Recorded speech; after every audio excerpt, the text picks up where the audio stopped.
साथियों नमस्कार, मैं प्रमोद कुमार आपका स्वागत करता हूं एक और नई वीडियो में। किसान भाइयों, जैसा कि आप सभी अच्छी प्रकार से जानते हो कि पिछले कुछ वर्षों में गन्ने की फसल में सबसे अधिक नुकसान जो किया है वो फंगस जनित रोगों ने किया है, जिसमें से गन्ने की फसल में सबसे अधिक हानि पहुंचाने वाले दो रोग हैं। एक है गन्ने में लगने वाला पोका वोइंग, दूसरा है गन्ने का रेड रोट, जिसको कुछ किसान भाई गन्ने का कैंसर के नाम से भी जानते हैं। किसान भाइयों, कभी आपने सोचा है इसको गन्ने का कैंसर क्यों कहा जाता है?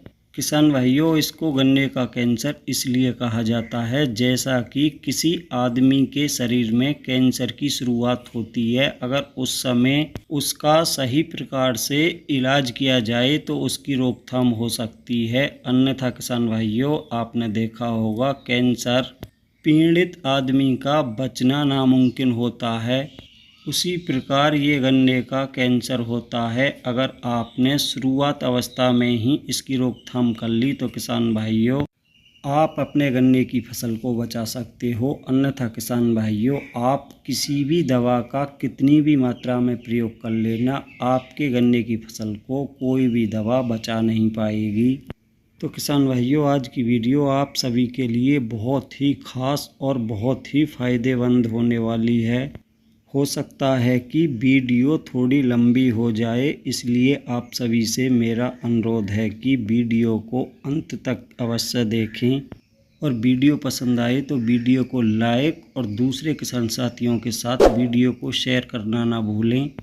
और जिन भाइयों ने अभी तक हमारा चैनल सब्सक्राइब नहीं किया है, कृपया हमारे चैनल को सब्सक्राइब करें, साथ में घंटी के बटन को ऑल पर सेलेक्ट कर लें ताकि तब भी मैं कोई नई वीडियो डालूं तो सबसे पहले उसका नोटिफिकेशन आप तक पहुंच सके।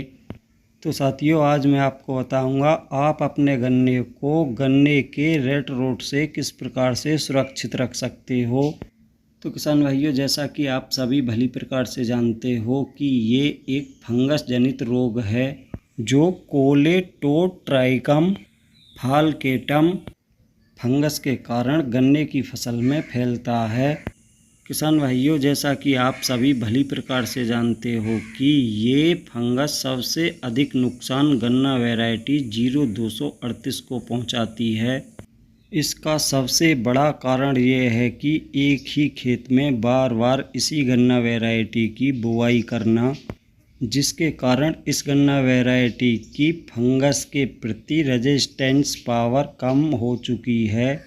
तो साथियों, थोड़ा सा ये जानना भी ज़रूरी है कि गन्ने की फसल में लगने वाले रेड रोट की शुरुआत किस महीने में होती है।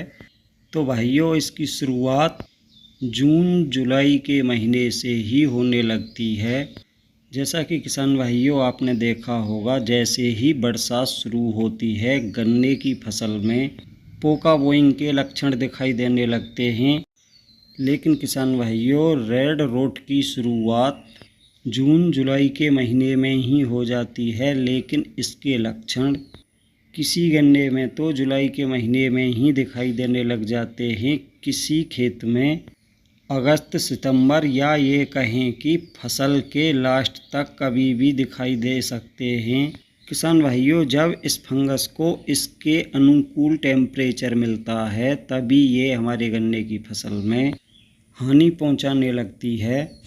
साथियों, यहाँ पर थोड़ा सा ये जानना ज़रूरी है कि इस फंगस के लिए अनुकूल टेम्परेचर क्या होता है। तो भाइयों, आपको बताना चाहूँगा, तो इसके लिए जो अनुकूल टेम्परेचर होता है वो 28 से 32 के बीच का होता है और हवा में 90% नमी होती है। उस समय ये फंगस अपना विस्तार बहुत ही तेज़ी से करती है। और किसान भाइयों, ये टेम्परेचर इसको बरसात के सीज़न में ही मिलता है, इसलिए किसान भाइयों, आपने देखा होगा कि बरसात शुरू होने के बाद ही ये फंगस गन्ने की फसल में अपना कहर बरपाती है। तो किसान भाइयों, अब बात निकल के आती है कि इसके शुरुआती लक्षण क्या होते हैं। तो भाइयों, ऊपर से तीसरी या चौथी पत्ती धीरे धीरे पीली पड़ने लगती है और कुछ समय बाद दोनों किनारों से या एक किनारों से सूखने लगती है और जो पत्ती के बीच की नस जो होती है वो भी लाल दिखाई देने लगती है, जैसा कि आप देख पा रहे हो। कुछ इस प्रकार दिखाई देगी जैसे मोतियों की माला होती है।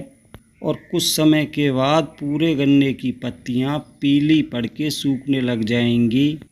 तो आप समझ सकते हो कि गन्ने में रेड रोड लग चुका है, जिसकी रोकथाम करना असंभव है। अगर किसान भाइयों आप अपने गन्ने की फसल को गन्ने के कैंसर रोग से बचाना चाहते हो तो उसके लिए आपको अपने गन्ने की फसल में ट्राइकोडर्मा का प्रयोग करना होगा, क्योंकि किसान भाइयों ट्राइकोडर्मा भी एक प्रकार की फंगस होती है।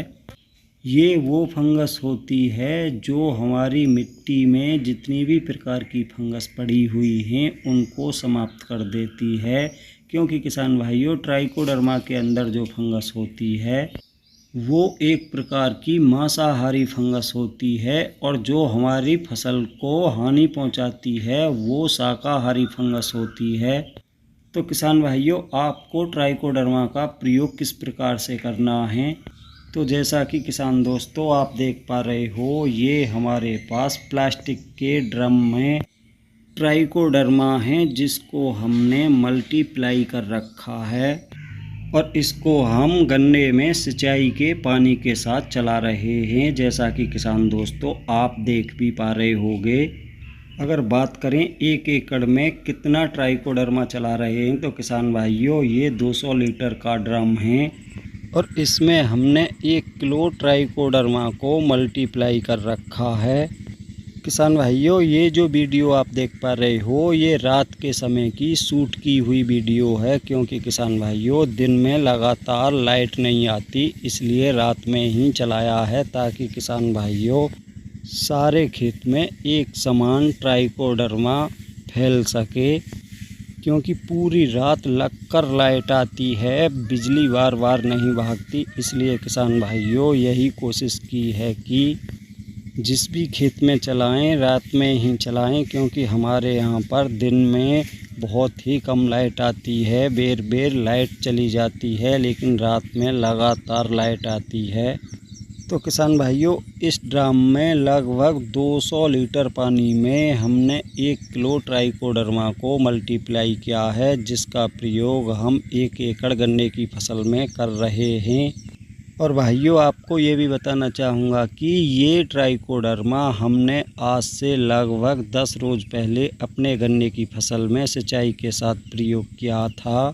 और किसान भाइयों जैसा कि इस समय लगभग सभी क्षेत्रों में बरसात शुरू हो चुकी है, लेकिन साथियों ऐसा नहीं है कि लगातार बरसात पड़ती ही रहेगी। बीच में कुछ ऐसा भी समय आएगा कि हमको फिर से अपने गन्ने की सिंचाई करने की आवश्यकता पड़ेगी। और जब जब हम अपने गन्ने की सिंचाई करेंगे उसी समय हम ट्राइकोडर्मा को मल्टीप्लाई करके कुछ इसी प्रकार अपने गन्ने की फसल में सिंचाई के साथ चलाएंगे, जिससे जो भी फंगस हमारी मिट्टी में मौजूद है उस सारी फंगस को ये ट्राइकोडर्मा फंगस समाप्त कर देगी और गन्ने की फसल को बहुत ही आसानी से रेड रोड से बचाया जा सकता है। किसान भाइयों गन्ने को रेड रोड से बचाने का सबसे कामयाब तरीका यही है, सबसे सस्ता। बस आपको ट्राइकोडर्मा को मल्टीप्लाई करना सीखना होगा। तो किसान भाइयों अब मैं आपको वही दिखाऊंगा कि किस प्रकार से ट्राइकोडर्मा को मल्टीप्लाई किया जाता है। तो किसान भाइयों आपको किसी भी सरकारी गोदाम पर बहुत ही आसानी से ट्राइकोडर्मा उपलब्ध हो जाएगा। वैसे तो इसका प्राइस 100 रुपये किलो का है, लेकिन किसान भाइयों इस पर आपको 75% की सब्सिडी भी मिलती है, जो आपको मात्र 25 रुपये किलो में ही उपलब्ध हो जाएगा। बस आपको ट्राइकोडर्मा खरीदते समय ये ध्यान रखना है कि ट्राइकोडर्मा 6 महीने से अधिक पुराना नहीं हो। जितनी कोशिश हो सके यही करें कि 1 या 2 महीना पुराना ही हो। जैसा कि किसान दोस्तों आप देख पा रहे हो हमारे पास जो ये ट्राइकोडर्मा हैं ये 2024 के चौथे महीने का बना हुआ है। आप जब भी ट्राइकोडर्मा ख़रीदो, चाहे किसी भी कंपनी का किसी भी दुकान से ख़रीदो, बस आपको यही ध्यान रखना है कि वो ज़्यादा से ज़्यादा 6 महीना पुराना ही हो। उससे ज़्यादा पुराना है तो किसान भाइयों उसकी कार्य करने की क्षमता कम हो जाती है। तो किसान भाइयों अब देख लो कि ट्राइकोडर्मा को किस प्रकार से मल्टीप्लाई किया जाता है। तो किसान भाइयों जैसा कि आप देख पा रहे हो, इस बाल्टी में मैंने 2 किलो गुड़ का घोल तैयार किया है। उसी में 1 किलो ट्राइकोडर्मा के पाउडर को मिक्स कर दिया है। जैसा कि किसान भाइयों आप देख रहे हो, अच्छी प्रकार से गुड़ के घोल में इसको मिला लेना है। उसके बाद किसान भाइयों जैसा कि आप देख पा रहे हो, एक 200 लीटर का प्लास्टिक का ड्रम लेना है और उसमें इस घोल को डाल देना है और ऊपर तक पानी से उस ड्रम को भर देना है। बस आपको इतनी जगह खाली रखनी है कि जब भी हम अपने ट्राइकोडर्मा को सुबह शाम लकड़ी के डंडे की मदद से घुमाएं तो वो घोल प्लास्टिक के ड्रम के अंदर ही रहे, बाहर नहीं फैल पाए। जैसा कि किसान दोस्तों आप देख रहे हो, और आपको किसी छायादार स्थान पर इसको किसी कपड़े या पल्ली की सहायता से ढककर रख देना है। और किसान भाइयों इस समय जो टेम्परेचर चल रहा है उस टेम्परेचर में ये ट्राइकोडर्मा मात्र 24 से 30 घंटे में ही मल्टीप्लाई हो जाएगा और आप अपने गन्ने की फसल में बहुत ही आसानी से अपने गन्ने की फसल में सिंचाई के पानी के साथ इसका प्रयोग कर सकते हो। किसान भाइयों वैसे तो मार्केट में बहुत सारे रासायनिक फंजीसाइड हैं, लेकिन भाइयों वो गन्ने में लगने वाले इस रोग को रोक नहीं पाते। उसका भी एक कारण है, ये जानना भी आपके लिए बहुत ही ज़रूरी है। आपके लिए ये जानना भी ज़रूरी है कि गन्ने में लगने वाला रेड रोट गन्ने में जड़ों के द्वारा फैलता है, ना कि पत्तियों के द्वारा। और हम किसी भी अच्छी या महंगी फंजीसाइड की अगर स्प्रे भी करते हैं तो किसान दोस्तों उसकी स्प्रे हम सिर्फ अपने गन्ने की पत्तियों पर ही करते हैं, जिस कारण से किसान भाइयों कोई भी रासायनिक फंजीसाइड इस बीमारी को रोक नहीं पाती। जबकि किसान भाइयों ट्राइकोडर्मा का प्रयोग आप सिंचाई के पानी के साथ करते हो तो सारे ही खेत की मिट्टी में ट्राइकोडर्मा फैल जाते हैं और वो सारी फंगस को समाप्त कर देते हैं। किसान भाइयों अगर आप अपने गन्ने की फसल में ट्राइकोडर्मा का प्रयोग 2 से 3 बार करते हो तो ये मान के चलिए कि आपके गन्ने की फसल में 100% इस बीमारी की रोकथाम हो जाएगी। तो साथियों आज की वीडियो में इतना ही था। वीडियो अगर पसंद आई हो तो वीडियो को लाइक करें, दूसरे किसान साथियों के साथ ज़्यादा से ज़्यादा वीडियो को शेयर करें। और जिन किसान भाइयों ने अभी तक हमारा चैनल सब्सक्राइब नहीं किया है कृपया हमारे चैनल को सब्सक्राइब करें, साथ में घंटी के बटन को ऑल पर सेलेक्ट कर दें ताकि तब भी मैं कोई नई वीडियो डालूं तो सबसे पहले उसका नोटिफिकेशन आप तक पहुंच सके।